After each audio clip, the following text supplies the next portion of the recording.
Hello everybody, what is going on? Welcome back to another Overwatch League Season 2 roster fan thoughts and analysis video. Today we'll be talking about the Philadelphia Fusion. Before we get into that, just a couple things I want to note. Number one, my voice, my throat for whatever reason is very scratchy today. I don't really know why. This is the second of 3 videos I'm recording tonight, so the past 3 videos that you got, I'm sorry, the Overwatch Weekly, the one about the what I talked about Toronto esports, and then also the Houston Outlaws video, and now this one. My throat is very scratchy, and I really don't know why. So I apologize for that. So if you hear me cough a little bit, or if there's any awkward pauses or cuts, that would be why. The second thing I want to talk about, obviously I just mentioned I'm recording 3 videos all together. Why am I doing that?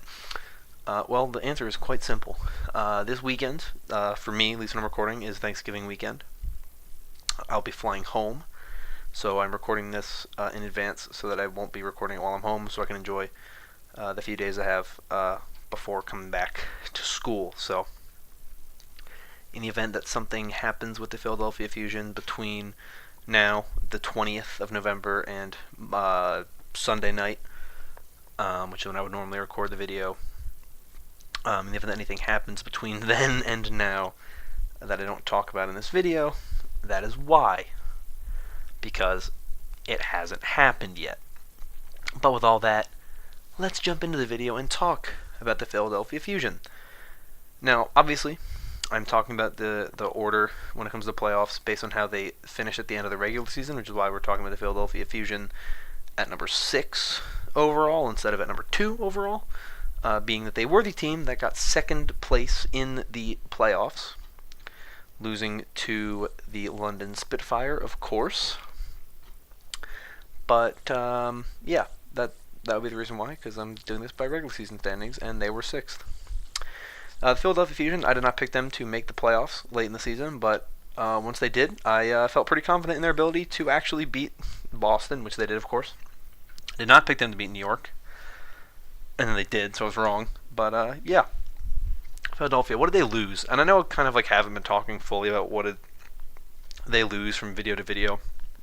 And really that just comes down to if they lost people that are somewhat relevant, I'll talk about it. If not, I won't really talk about it that much. But what did they lose?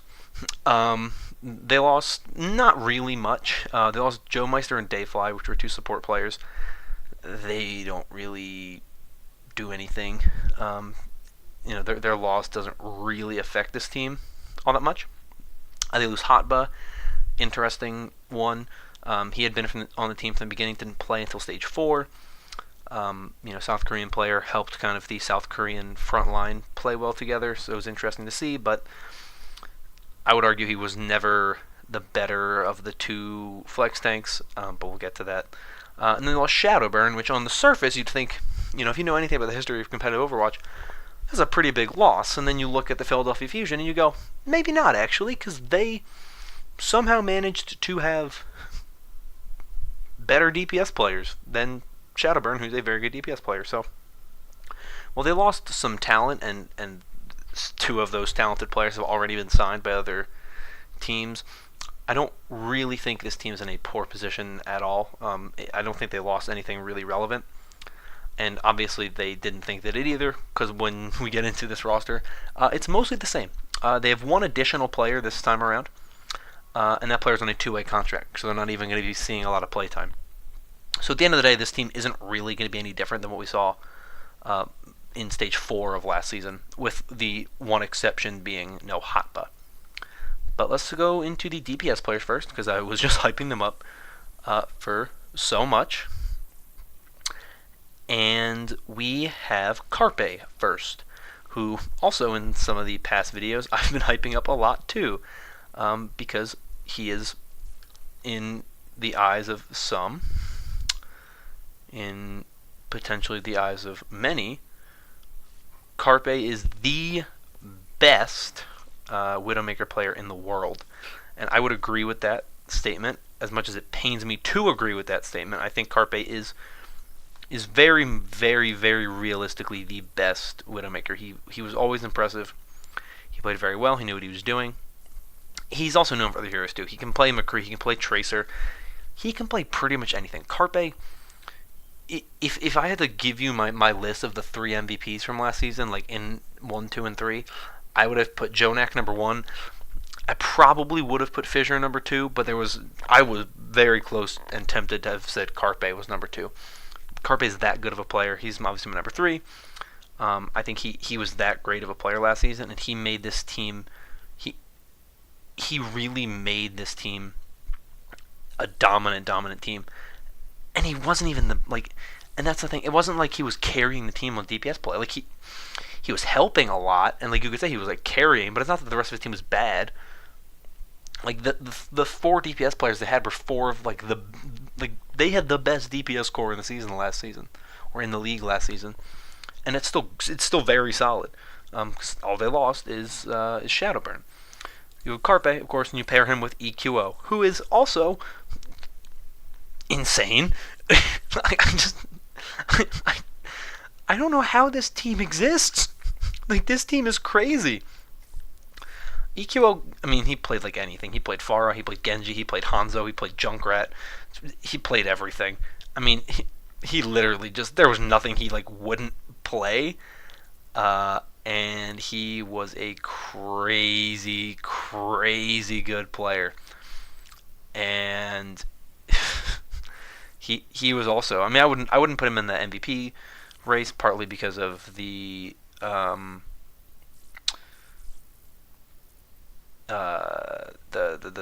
trying to remember the disciplinary actions that were taken against him, the disciplinary issues that he had with streaming stuff, but EQO is incredible. I mean, he's a really good player.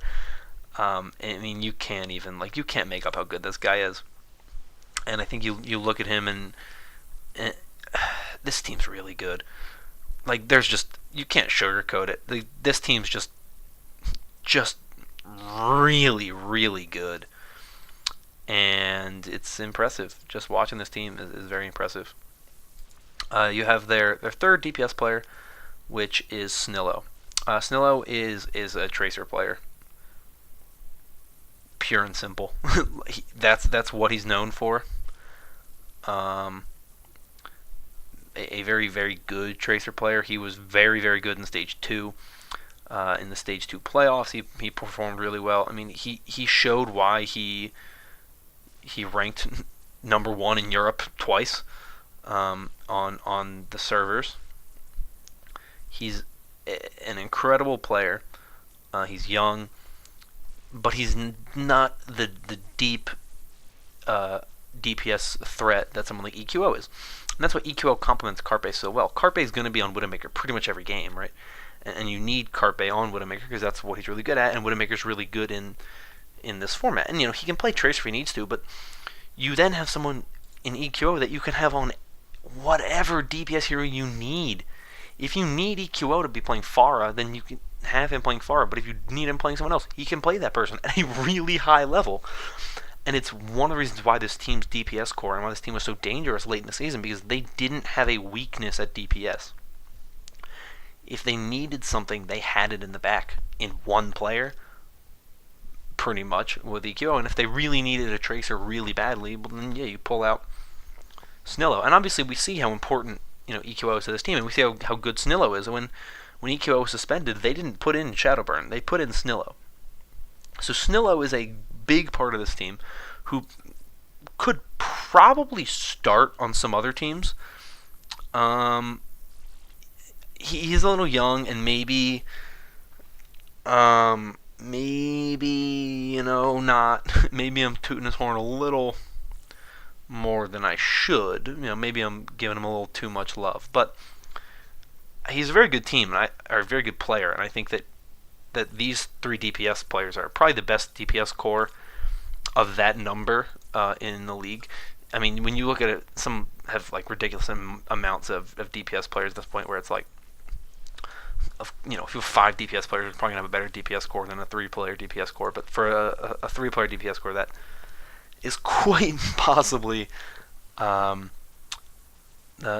best. But then we get to the flex tank role, because their DPS role, there's nothing really else to say other than the fact that it's fantastic. We get to their flex tank role where we have one player now that they don't have Hotba, and that is Poco. And the truth of the matter is, I think Poco's just better. I thought he was better than Hotba the whole time.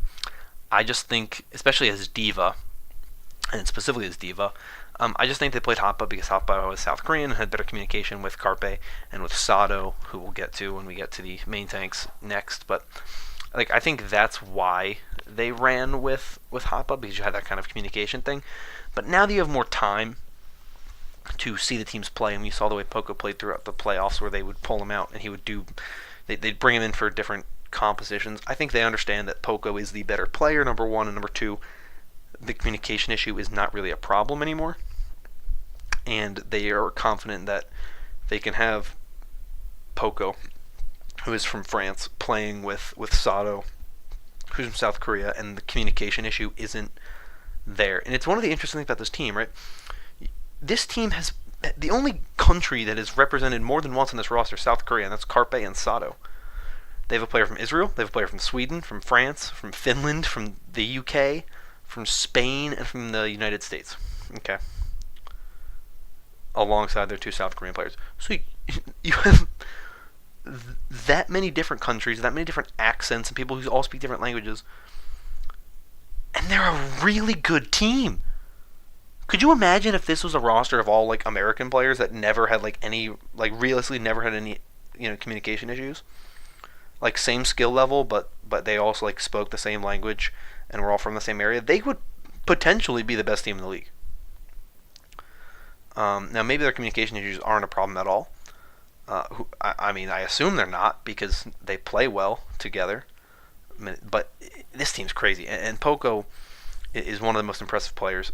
I've been impressed by what he's done consistently. His Poco bombs, man, they're crazy. So I think keeping Poco around, and getting rid of Hotba, I think was maybe not the right decision, maybe saying the right decision isn't the term to use, but I think it was a fine decision. I actually really like Poco better, so I like this move by Philadelphia, and he's gonna be another dominant diva once again in this league. But next we get on to the main tank role, which of course is one that I'm a little bit surprised by, that's stuck together. But I guess when you keep in mind the fact that I'm sure these players just like playing together, I guess it's not that surprising. But you have Fraggy and you have Sato. Fraggy played the starting role for the first 3 stages, due to the fact that Sato was suspended for the first 3 stages. And Fraggy was fine. He was a good player. I don't think Fraggy was a bad player. I mean, I know some people kind of put him down as not a great player. I disagree. Maybe not the best. I mean, Sato is an improvement. I will say that, but Fraggy's a very good player, and people say he wasn't, this and that, he did wrong. Or every time I watched Fraggy play, I was impressed by the way he played, and I thought he was a great player. And that's not an issue, right? If he's that good, and you have Sato, who's even better, that's not a huge issue. Sato's going to be is probably going to see more playtime, but it'll be interesting to see if with Goats, Fraggy gets a lot more playtime on that Reinhardt, because I personally think a lot of the reason why Sato and Hoppa played so much late in the season was to develop chemistry. Even if things weren't working, it was just we have to make sure we get the team at the point where they have as much playtime with each other as possible. But I think Fraggy arguably is the better Reinhardt. I think Sato's above and beyond on that Winston. I think he's much better than Fraggy and Winston. It's not even a question. But if you're running triple tank, triple support, which is much more run with Western teams, I think it would be interesting to see if Fraggy plays a lot more in that way on Reinhardt. Because I think if you're going to run Winston, you're going to run Sato every time. But if you're going to run Reinhardt, I think there's a much better chance that we see more Fraggy. So this is one of the reasons why this team's super interesting to me. Because they just have depth at every spot, except for Flex Tank. But you have Poco. You don't really need depth. But like areas where like depth is important, right? If you're running a triple tank, triple support comp, I don't expect it would be Fraggy and Sato, because you run a Zarya, and Fraggy and Sato are not really Zarya players. I'd expect one of their DPS players probably. Probably EQO or Carpe, to run that. I don't think Snilla would. Most likely EQO. But EQO might be playing the Brigitte, and might have to put Carpe. It's the whole thing you run into. Like, what are you gonna do? What are you gonna do? But I could see Fraggy running a lot of those Reinhardt in triple tank, triple support comps more so than Sato. And it's really just kind of what they feel like doing. I mean, they could do anything really, that they want, at this point in time. But that's really the only place where I think I could see Fraggy getting more playtime over Sato. But Sato, obviously, his suspension from account boosting, kind of, I mean, I didn't know who he was, so I was kind of upset when I saw he was not, or he was playing more than Fraggy. But once you learn more and you start to watch, you're like, oh, that's why they have Sato playing. This is an interesting team, and it's one of the reasons why I think this team has such a great position to succeed again, and it's because they just have everything they need. Their supports. I want to talk about the supports. Their supports are insane. Neptuno is, in my opinion, okay, definitely the best Western Mercy, right, and arguably the best Mercy in the league, right. And people, when people talk about like the best Mercy, definitely one of the main ones that is brought up is Arc, right? Arc is a great healing Mercy, and Animo is very good as well, but Neptuno is just crazy, pulling out the pistol, and getting those crazy resurrects. I mean, Neptuno is really good, and that's not a surprise. He played the most maps out of any player in Season 1 of the Overwatch League. He played 207 in total, which is crazy. He played 207 maps. He played more than anybody else. Neptuno is insane, and I don't expect him to drop off, even if Mercy is irrelevant. He's that good that it just doesn't matter. It just doesn't matter. He's that good. So I expect. I was really loud. I don't know why I got so loud there. I can even see where it peaked. I'm sorry. Yeah, I'm like really happy about this team. Like I hate Philadelphia because of what they did to my boys, but at the same time they're a really fun team to watch, and I can't hate them because they're that fun to watch. But next we have the other support on this roster. The other, I should say, support that's full time on this roster, the off support, and that is Boombox. British player, plays the Zenyatta for the most part. Boombox is very good. I want to give some credit to Boombox because in a couple videos I've been talking about like Zenyatta and how Zenyatta is a very interesting hero, because I feel like in terms of the way Zenyatta is played, it's just so much better in South Korea, and the South Korean teams, just the way they play Zenyatta is so much more successful, and the way they play is even like different. Obviously, they play more aggressively. Boombox is a very good Zenyatta, and I think he's very quiet Zenyatta about it. He's very good, but he doesn't light up the highlight reels like someone like Jonak or Badoshin does. And those are the two I mention all the time, but there's a reason for that. It's because they're both very good. But Boombox does his job, and he does it well. He's an impressive player to watch. I think he's a very good player. I think what they've done with this Philadelphia Fusion team is they've made a very good group of friends, right? They've made people who they don't only like to play with each other, they like to win. They also just like playing with each other because they're friends and they like the people that they're playing with. And I think that Boombox is a character. I can't want to say character. A player who kind of has impressed me with his play, and the fact that he doesn't have to be that Zenyatta type player to make an impact.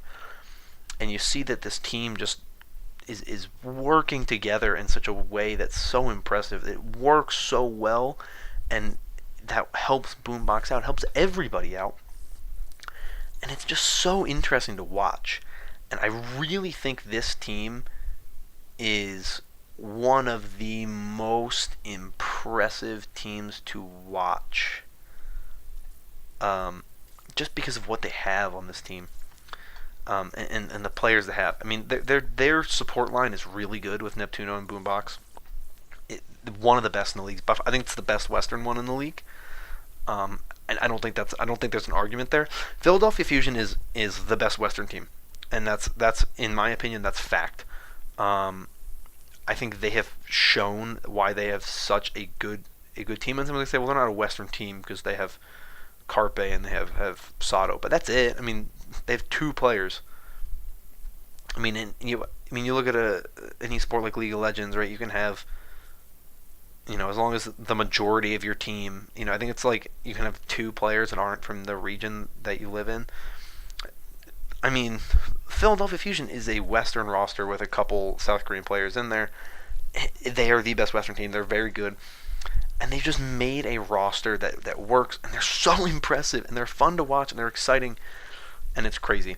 We have one more player to talk about. They don't need as much to talk about, which sounds kind of mean, but I don't mean it to be mean. It's Elk. Elk is he's a player on a two-way contract.